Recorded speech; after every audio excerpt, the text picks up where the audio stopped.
Hey, Coach Harlan here with I-Before-E Coaching. You know, you as a business owner, you set the pace, you set the cadence for your business, you set the example for the culture of the business, the culture that you want to create within your business. You do that through the examples that you set, how you want your employees to treat you, how you want your employees to treat each other, how you want your employees to treat your customers and your vendors and suppliers.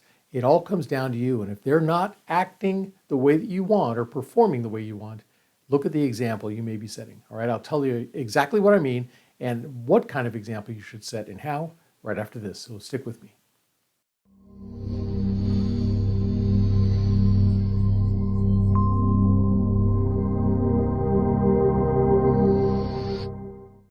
So by now you probably noticed the different icon, the thumbnail icon associated with these videos. I've declared 2021 as the year of courage. The courage to lead, what it takes to be a courageous leader. You know, there are different types of courage. There's intellectual courage, social courage, disciplined courage. And I'm going to create videos to talk about each one of those concepts. All right, so if you haven't done so already, hit that subscribe button and the little bell icon to make sure that you get notified every single time I upload a new video. All right, so when it comes to your business, you set the example that you want your employees to follow, right? If you see your employees doing something, chances are they saw you or someone else in your leadership team do that, and they think that that's okay. They think that that's the way that either they need to act to get ahead in the business or something. So you want to make sure that you're setting the best possible example you can. The employees are going to look to you, so whatever example you display for them, you'll probably see that reflected back. Now, the goal is not perfection, right? You don't want to try to go for perfection. Perfection is the enemy of good. And a lot of times for your customers, that's all that's required, something that is good and consistent. Perfection is expensive, it's hard to achieve, it takes a lot of time and effort, and it's really not worth it in the long run. So you want to make sure that your employees are going for good, all right? But always improving. And you do that by setting the example for them. If you show that you're interested in a certain thing, they will be interested in it. If you show them that something is important to you, they will reflect that back. Usually when I work with my clients, we talk about three key areas of the business where they usually struggle. Businesses always struggle in three key areas: time, team, and money. The time, how much time they use for different things, how they delegate their time, making the most effective use of the time. Their team, attracting, hiring the right employees, maintaining or retaining those employees, and how the employees interact, right, on your behalf. And the money. What are your profit margins? What are your break-even points? Do your employees understand what it takes to run your business and why it's important to keep the costs down as low as they can be? So when you're setting examples, keep these three things in the area. Set the example of time. If time is important to you, it'll be important to them. So always be on time. If you have meetings scheduled, show up on time. Don't make it a habit to leave early. Yeah, I know you're the business owner. But still, if you bug out early on a consistent basis, they're going to think that it's okay for them to bug out, right? So don't do that. Keeping a non-work related business out of the business, all right? If they see you spending a lot of time playing games, playing on the computer, talking on the phone, they're going to think that that's acceptable, all right? Don't. Make sure that you're watching your actions because you're teaching them what you want them to do.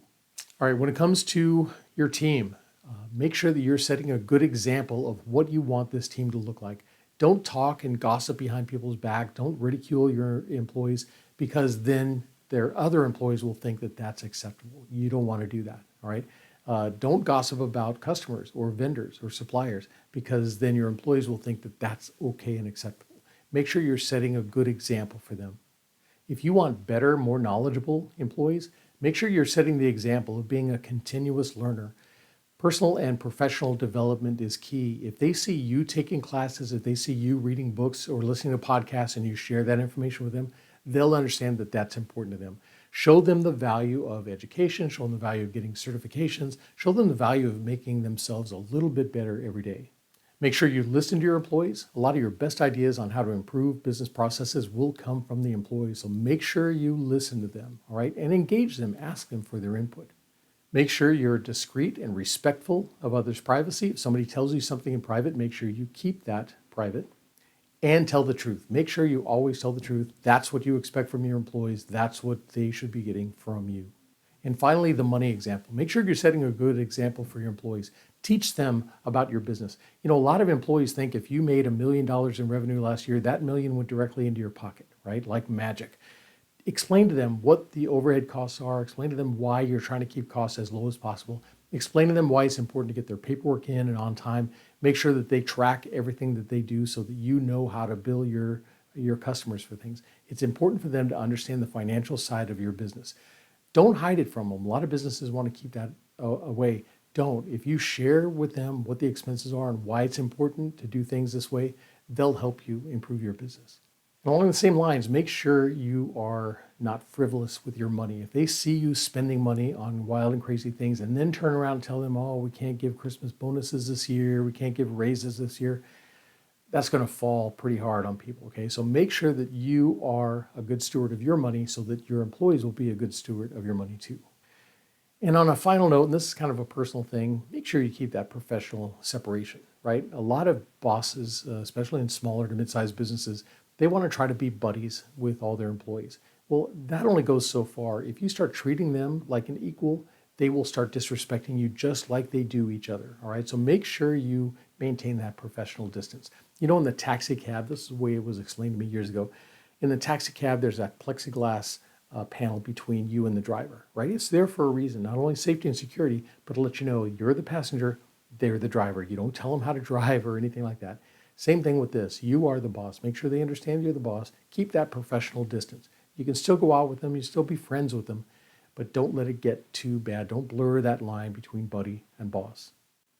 All right, if you want to learn more about how to set good, clear examples for your employees, spend some time with me. Go out to my website, www.timewithcoach.com, and schedule a free 20-minute discovery chat. We'll talk about your business, see what you're dealing with right now, and I'll come up with a couple ideas on how you can fix it, all right?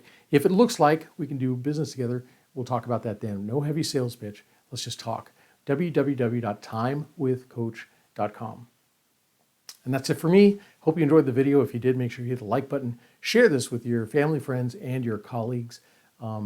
And definitely, if you have friends that are struggling in their business, I would really appreciate the referral to them. All right. And put some notes down in the comments below if you had a boss that set really, really good examples for you, or on the flip side, you had a boss that set some really bad examples. Love to share some war stories with you. Okay. And that's it for me, Coach Harlan, saying so long for now.